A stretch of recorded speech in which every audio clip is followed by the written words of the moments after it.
welcome to Wrestling Karen's podcast. And of course, this is Raw Aftershow. And we're on the road to Survivor Series. And excuse my voice, but I have a very sore throat, so it is what it is. And of course, this is in addition to WWE Aftershows. And of course, I know Crown Jewel is this Friday, but me, I'm not really watching it. So, you enjoy. But don't forget to check out also down below in the description below, and also don't forget to comment down below your favorite Raw was, what you look for to Survivor Series or Crown Jewel if you're watching. And also check out the eye for the channels as always, and of course check out the latest video over here if you haven't, and of course don't forget to check out the blog because it's always down below in the description below. And let's get started. Hopefully this doesn't kill my throat worse, so. See. Alright, Raw was up with a recap of last week's Raw when Roman Reigns reconscious the Universe title to the return of leukemia. Corbin is in the ring when we go live, and he wishes Reigns the best in his battle against leukemia, but he hopes he doesn't return to Raw. He has the Universe title on his shoulder.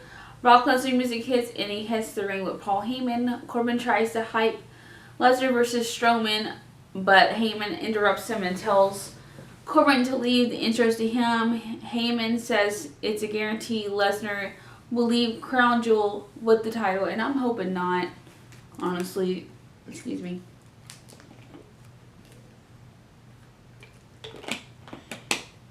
I'm drinking something. It hasn't really been helping. Kind of just burns at this point. Okay, well, let's continue on.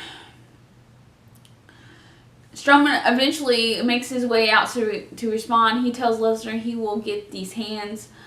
Corbin tries to get between them, but Braun shoves him away.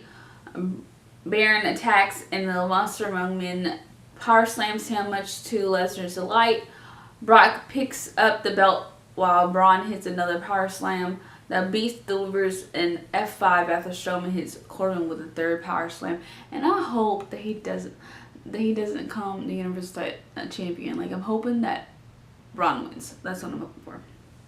All right, Finn Balor versus Bobby Lashley. Finn Balor won by disqualification because Leo Rush got involved.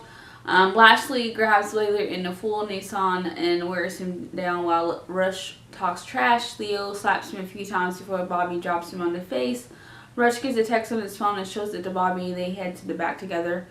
Lashley and Rush find Corbin in the training room after the break. He tells Bobby he likes what he did to Finn and tells him that he's in the World Cup tournament at Crown Jewel. Baron tells him that he's replacing Cena because he never qualified. It's honestly because Cena doesn't want to be involved with this whole Crown Jewel, which I get.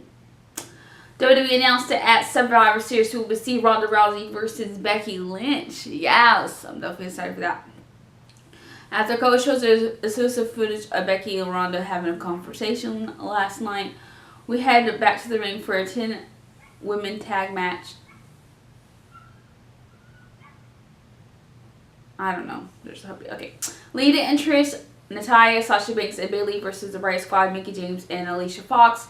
Lead interest: Natalya, Sasha Banks, and Bayley won. Elias is in the ring after the break, and he says Ric Flair has been begging to hang out with him.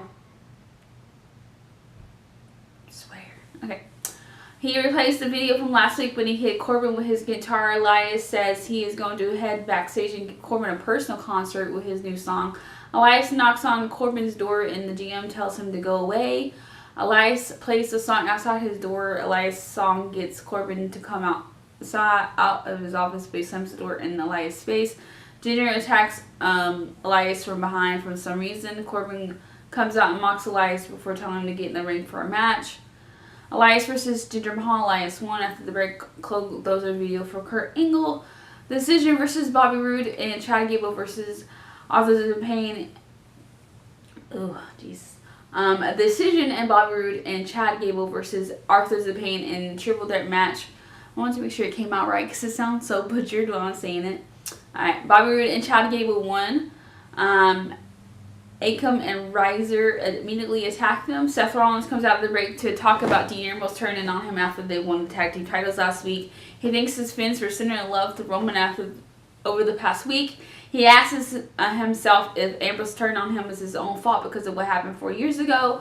Rollins asks Ambrose to come out so he can explain his actions. Dean Ambrose music hits, but he doesn't come out. He appears in the crowd and Seth demands an answer from him.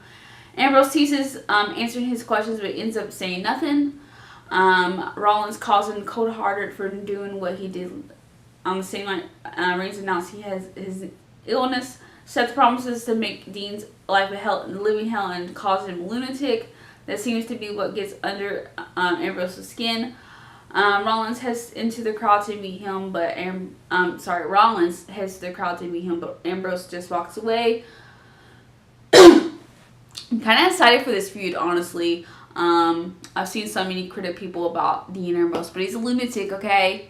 We all wanted him to be a lunatic, or crazy, or be the Dean that we love, okay? So he's here. Now people are just complaining. I like it. It was unexpected. No one thought it was going to happen. And I like it. I like it like that. And I'm really ready for it. But I wonder what's going to happen to the tag team titles, though. So this should be interesting. Nia Jax versus Amber Moon. Jax throws her back in the ring and prepares to finish her off when Tamina heads down to the ring. Nia uses a distraction to take the Moon down and hit a leg drop for the win. Nia gets in the ring and stares Nia down. Tamina gets in the ring and stares Nia down. Tamina chooses to back off. I wonder if they're going to be a team or if they're going to face each other. Both of them kind of sound kind of interesting, honestly. The Rival versus Lucha House Party. Oh my gosh, that's a Lucha House Party 1. Dolph Ziggler and Drew McIntyre come out of the break to talk about Crown Jewel. They take credit for breaking up the Shield. Drew says they will be watching Lesnar vs. Strowman very carefully. Then Ziggler talks about Angle wanting to win the World Cup. He says he was looked up to Angle for what he did for wrestling, but he promises that he'll beat him and Saudi Arabia along with everyone else. Dolph Ziggler versus Apollo Crews. Dolph Ziggler won after the break. Kane and Undertaker come out to hype Crown Jewel one more time. Taker says he will defeat DX at Crown Jewel and take their souls to the fiery gates of hell. Triple H comes out and distracts Kane so HBK can sneak in and hit sweet chin music to Taker before they leave. Taker sets up and stares at them as the show ends. Rating 80 out of 80. Great show and matches. And that's all I have, guys. Stay for Raw at the show. And don't forget to check out all the stuff down below. And don't forget to smash that subscribe button down below. Also, you can head over here, check the latest video here, check the other channels. And of course, comment down below your favorite Raw and what you're looking forward to at Crown Jewel or Survivor Series, whatever. I'm looking forward to Survivor Series in my own opinion. I'll see you guys for SmackDown Live at the show. Hope you guys have a great day. Bye!